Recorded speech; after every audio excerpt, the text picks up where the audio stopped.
I have two Stihl 31 AV chainsaws. They're older models. I got them from my father-in-law. We last used them about 10 years ago. They've been sitting. We drained the fuel out of them before we stored them, but they still don't want to start. You know, I've tried everything. So we're gonna go ahead and put new carburetors on both of them. I picked these aftermarket carb kits up on Amazon. They're $15 each. I'll go ahead and link it below, but it came with everything. It came with a new carb, new filter assembly, new fuel filter, gaskets, line kit, and a spark plug. I figured for $15, you know, if I get a few years out of them, that'd be great. I believe this one is a little bit newer, the 31 AV electronic, than this one, just based off of the Stihl logo. This looks to be a little bit older of a logo. So we'll go ahead and start on this one first. I have the bar for it back there. I just got it without the bar on, but we'll go ahead and start tearing into it. First things first, we're gonna go ahead and unscrew this to gain access.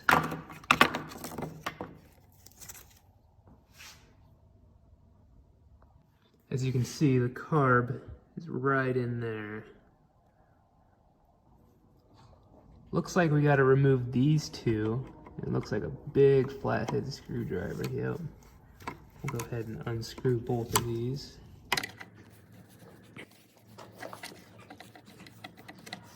Ignore the background noise.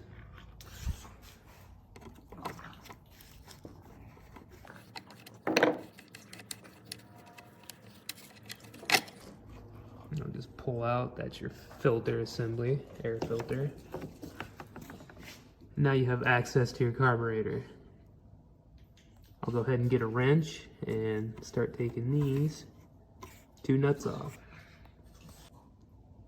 It actually looks like the throttle is held on with this little E-clip right here. I'm gonna get a hook in there and try to, oh, pop it right off. Now you can go ahead and move this out of the way. Now we can take the two nuts off. I went ahead and got a wrench and a deep socket, and it appears that they are actually 5/16. So we'll go ahead and remove those.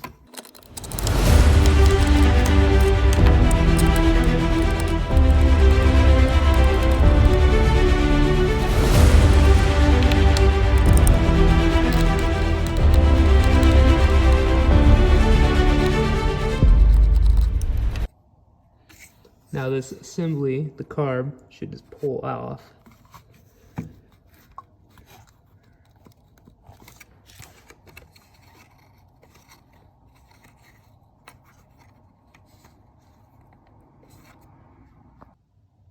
Actually, I tried to pull it and it didn't want to move without some hesitation.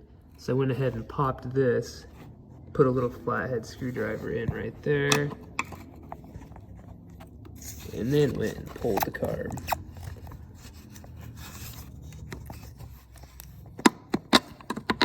And it slides right on off. Out of the way, and then you'll have access to removing the fuel line that's connected to it right there. You should be able to just pull it right off. Oh, I guess it came off up here. But that's fine, since we're gonna go ahead and replace all the hoses anyway. Since it looks a little bit difficult, you can see it right there. To get the new fuel line back on, I'm gonna go ahead and remove the top cover for this piece. So I went ahead and removed the two screws right here. They're these ones with a flathead. And then I removed this one right here, which was also a flathead.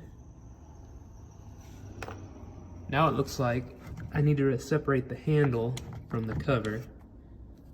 And there's 2 Allens right there we're gonna go ahead and take out.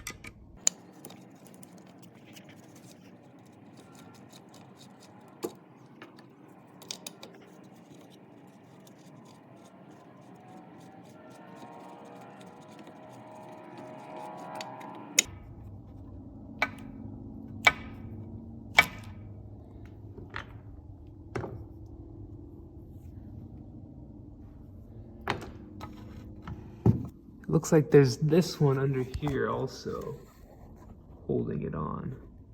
Another flathead. So I went ahead and removed that one. It's up in there.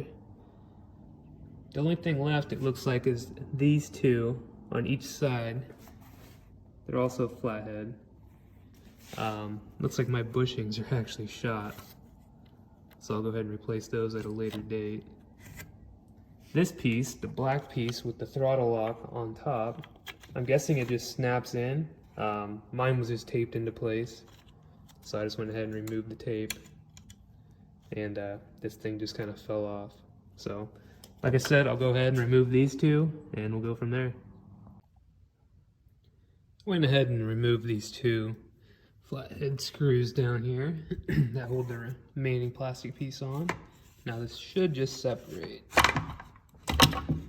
Lift up out of the way, move that out of the way, and now we have access to our barb fitting for the new fuel line. So I'll go ahead and have the old one here, the old fuel line. I'll take the new fuel line, measure it, and cut it to length. Alright, with the new fuel line cut, I'm going to go ahead and put it on. Fuel tank here. Might be a little finicky.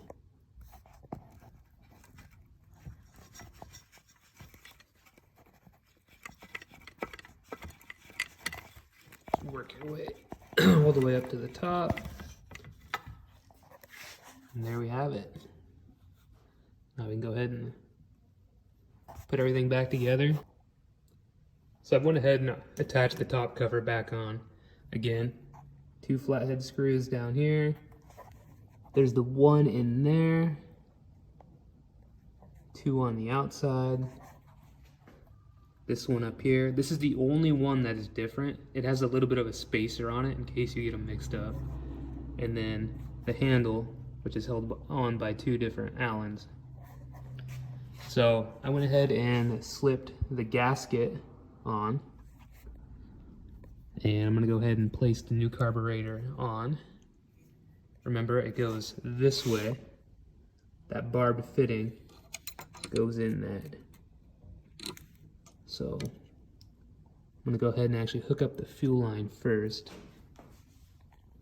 on this side and then slide it on.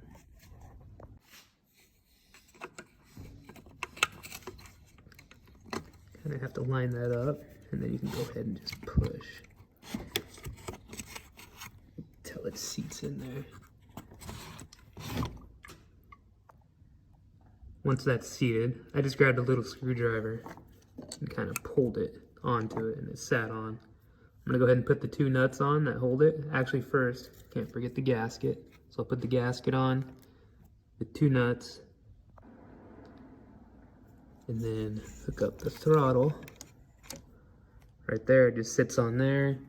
Come over, grab your tiny little E-clip, and it's just gonna push right on that little groove right there. And you'll hear it click. Now it's on. Now I'm gonna go ahead and tighten these down right here, the 2 nuts. I don't exactly know the torque spec. You obviously don't want to make it too tight. Just enough where there's a little bit of resistance.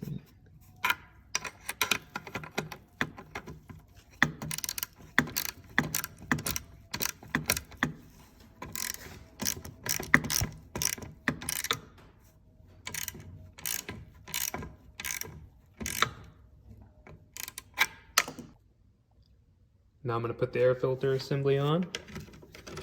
Just slides over the 2 screws up here. Move the choke out of the way. Put this black cover back on with the throttle release and see if it'll start. First, I do want to mention, I'm not going to use this cheap spark plug that came with the kit. I figured for a couple extra dollars, get something name brand, Denso, Champion, NGK, anything like that. I'll go ahead and link a direct replacement below. I also can't emphasize enough to use good oil. I really like this Stihl HP Ultra. It seems to run good. It's relatively cheap. I mean, you might as well use something good in your small engines. Same thing with non-ethanol fuel. Always pay that $1, $2 extra for a gallon of non-ethanol fuel. I mean, it'll save you, it'll save your carburetor. That way, if you do plan on just storing it for an extended period of time, you're not gonna have a gummed up carburetor doing what we're doing here. Now I'm doing my best to try to start this with one hand. That's some torn tendons. It kind of hurts. I probably shouldn't even be doing this to begin with. But let's give it a shot. Oh, I forgot to put something on for the bar.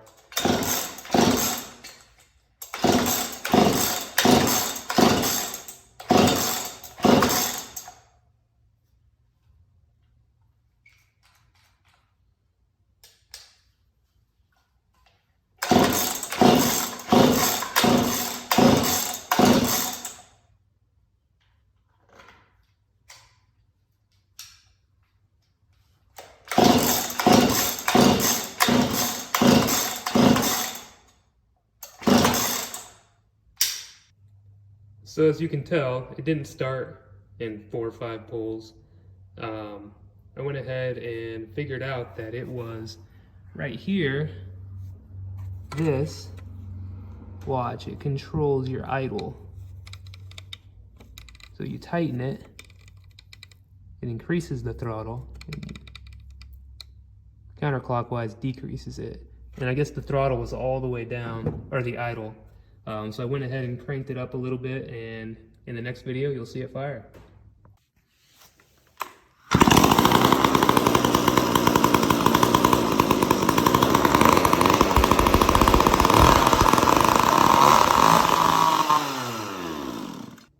I also went ahead and threw the new carb on the older model as well.